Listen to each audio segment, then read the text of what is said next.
Oh man, look at this place. Isn't it great? We've got so many axolotls, we've got so many spooky lanterns, we've got all of this water that everybody can play around and drink in. It's just paradise, I'll tell you that. Everybody's got everything they need, and I couldn't be happy. Wait, what is that? I'm not sure if I'm quite a fan of this purple water, but I guess we could give it a shot. Well, that seems safe enough. I mean, just because water looks like stereotypical poison doesn't mean it's automatically unsafe, right? Let's talk about Night of the Phantoms then. Avoiding copyright! So Corrupted Animals came out recently, and they're really cool. Not to mention, this is also a completely new idea for Animal Jam, releasing animals with effects on them. I mean, ignoring the fact that they constantly put out pets with these effects via super boxes, and this is probably just another avenue for them to make a quick buck. It's not bad regardless. This also means that there's opportunities in the future to re-release some of the old effects, maybe through super boxes as well. I mean, think about it. How cool would it be to have your main animal as Glacier, Rainbow, Galaxy, anything like that, that's not a mythical animal? That's right, mythical dragons and unicorns. You're not off the hook this time, jerks. This is also an interesting case because for some reason they decided not to release corrupted pets. That's probably for the best though, because as somebody who had to hunt down every single flavor of gummy axolotl, I do not want to have to do that again for every color of corruption of animal pet thing. What? I guess my point is, I like the animals, but please don't do corrupted pets. I guess the one downside of the corrupted animals is that there's only one color scheme. It's just black and gray. This downside makes it extremely limiting depending on how you want to dress your animal, because in order to do that, you're either going to want to use only black and gray cosmetics, only cosmetics that complement black and gray, or just use corrupted items, which are hard to grind out in the first place. Well, they're not that hard, given they buffed the Darkseed drop rates, but whatever. I guess my point is the fact that the corrupted animals have that debilitating downside, and combined with the fact that you cannot get them unless you pay for them, I cannot place them any higher than a 7 out of 10. They're an amazing addition to the game, they are extremely unique, and I love it, and I hope that they dig more into this in the future, but for now, it just ain't it if it's always going to be caught behind a paywall. I'm sorry. Light in the Dark is a reoccurring game mode for Night of the Phantoms, in which you have to move a torch around using your mouse to ward phantoms off from your candy. You do so by pushing them into portals with said torch. Yes, it is really that simple. No, there is no need for me to get into any more detail than that. It's to a point where it's not just boring, it's also kind of frustrating, because being such an easy minigame, you feel so stupid whenever you lose. Or maybe that's just me. My point is, it's simple and not in the good way. It's just way too basic. And as if I needed any more reasons to be a hater, look at this placement of the torch on the mouse. It just doesn't work. Why is it like that? Why isn't it like on the stem or something? So it's... yeah, never mind. There's genuinely no point in arguing with a minigame that was released 8 years ago. I was gonna give it a 4 out of 10, but I'm gonna be generous and give it a 5 because I bet it was pretty revolutionary during its time. But nowadays, in the modern day, it just doesn't work. But Wild Trapper, Animal Jam is for kids. Why are you hating on a minigame that's very clearly made for kids to be able to play easily? Because I don't care. Hardcore gamers deserve a better experience than this. Professional gamers such as myself should not have to be going through this absolute slop in order to have a great gaming experience. They should have taken a page out of the Souls-likes, in which you could only have the chance of winning on the highest difficulty if you have hundreds of hours of practice. I'm sorry, I cannot finish that bit. That is way too much. Okay, what did I rate it? Light in the Dark? Yeah, 5 out of 10. Alright, let's move on. This is Halloween. This is Halloween. Phantom Dungeons. If you haven't heard of it, you've probably been living under a rock since it was released literally this year, and it was one of the biggest updates this year besides Fit Check. When it first came out, there was this neat little final boss fight where you had to fight a gigantic phantom, and it was awesome, and it required a lot of teamwork, and especially it required a lot of synergy because there were only 4 classes and 4 players. However, this time it came around, they completely switched up the boss fight by basically making you fight yourselves and evil Greeley.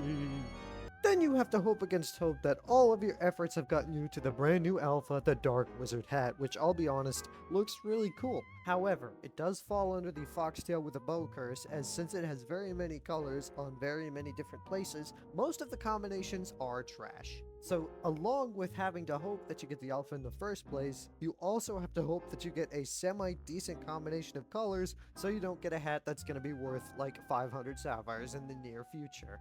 Think of it like, say it with me now, gambling! Putting in hard work for a decent reward! No, get out. Oh, dang it. The more time you dedicate to Phantom Dungeons, the higher a chance you have of getting a Dark Wizard hat, but it's never guaranteed, so you could go hundreds of games without getting a single one. Or you could go 5 games and get one of the best ones ever. Except for that, due to how probability works, your odds never increase nor decrease depending on how much you play. So yeah, good luck with your Phantom Dungeons and getting your little piss yellow wizard hat, but I'm not interested. However, setting the wizard hats aside, Phantom Dungeons is really fun, and it's a really unique twist on that kind of game mode. They added 2 new classes even this time around that added even more versatility and even more insane strategies that you can pull off. So yeah, Phantom Dungeons in general, really cool, but you know, aside from the gambling bit, I'm gonna have to give it an 8 out of 10. And I can't think of a bit to end this segment on, so let's just do nonsense.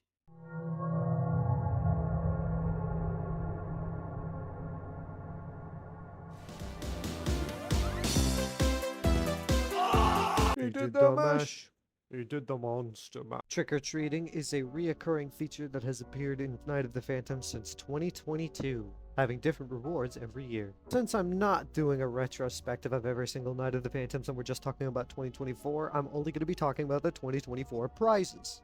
When you hit up the candy buckets in 2024, you have a chance of getting either some candy or some dark seeds. If you get candy, you can trade it to this woman over here by the Zira statue, who for some reason I've forgotten the name of the Panda Alpha, for some neat little rewards. However, if you collect any nefarious dark seeds, you can keep collecting them and then trade them into this guy for a corruption orb. These orbs not only look cool as all get out in your dens, but they can also be interacted with to receive a random corrupted item. I bet you'll never guess what corrupted items look like. I bet you'll never ever guess.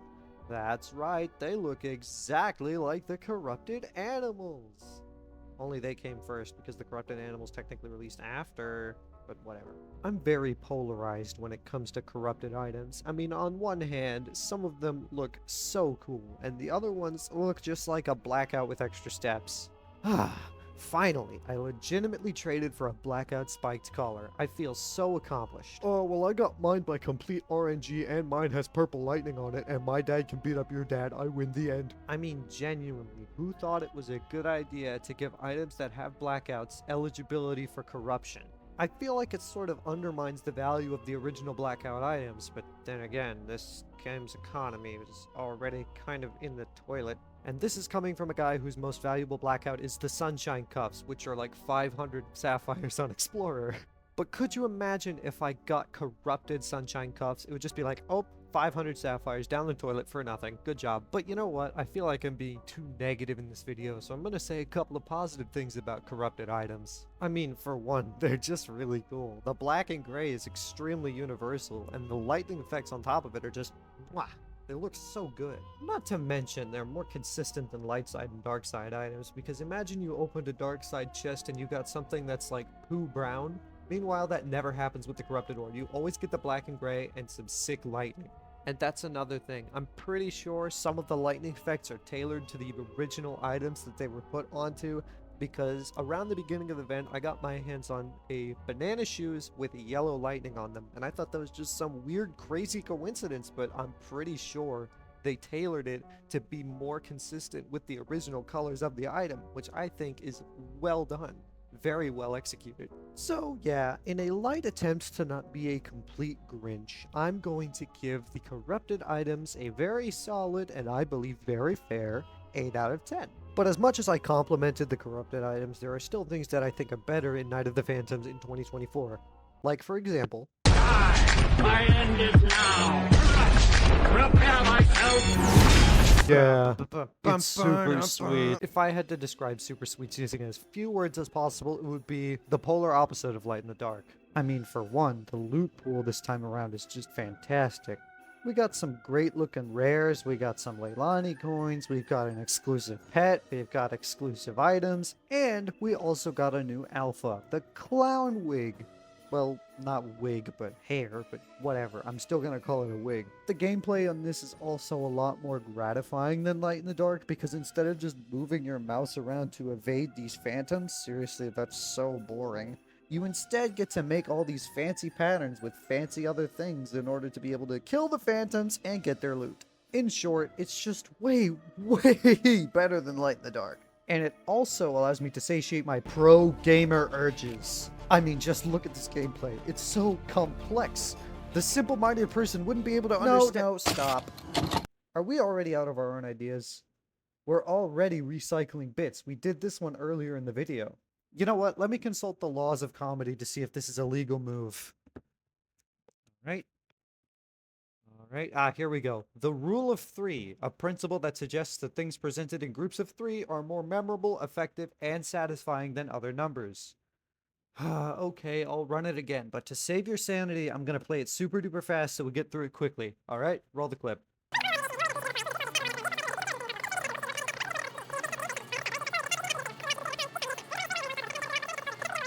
You know what? Speaking of fast forwarding, I think it's time for a lightning round since I still want to get this video out on Halloween and it's 15 minutes before Halloween as I'm recording. Let's do it! Pet Ghost Bat, which is kind of lame, I'm not gonna lie. I mean, who's gonna pay $3 for a pet? I mean, I know somebody is, but it's not even that cute. Like, what the heck is going on here? Frankenbunny pet tokens are available. It's $1 for 3 of these tokens, or you can just buy them for sapphires in the...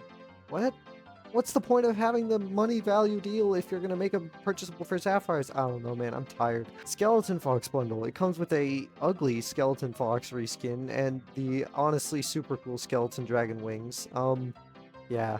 This one is $4, which honestly is not worth it in my honest opinion, like at all. And finally, we have the Night of the Phantoms 2024 Epic Bundle, where for $9 you can get a coyote, a koala, a phantom, 2 dens, several cosmetics, and 3 spooky pet tokens. Now I ask you again, why would you drop real money on this bundle when you could just buy it for 1,000 sapphires? It just doesn't seem worth it to buy it for real money. I mean, at this point, it just looks like the game is starting to become a capitalist trap that allows people to be trapped by the fact that you can just progress really quickly if you spend more money on the game, even though you can obviously get everything with free-to-play alternatives, and it's just an endless cycle of wasting all of your money on a funny little animal game, and everything just falls apart in your life, and then you have nowhere else to go because you can't pay your bills. So I hope you guys enjoyed that. I honestly, if I missed anything, I genuinely don't care anymore. It's been such a hassle trying to get this all done from the 29th to now. That's right, I started this 2 days before Halloween, and I actually got it all done and released on Halloween. And the only reason I waited till the very last minute was so I could be tactical, because Super Sweets was coming out in like about 36 hours whenever I started, and I wanted to make sure I could fit that in here as well because of all the fancy items you can get on Halloween whenever you play Super Sweets. I also want to say on a personal level how proud I am of myself for this video. It's my longest Animal Jam video so far. I had a lot of fun writing out the bits and the sketches and all of the other funny things that ended up happening in this video, and yeah, I just had a lot of fun with it. Anyways, I really have nothing else to talk about, so I'll see you guys next month. I'm just kidding. Probably. Most likely not. And there's just one more thing I want to say. Happy Halloween, everybody! Wait, I'm not done here! Nope, sorry buddy, rule of 3 sucks, get in the bin. But I had more snarky comments to make. Save it for Reddit, you loser.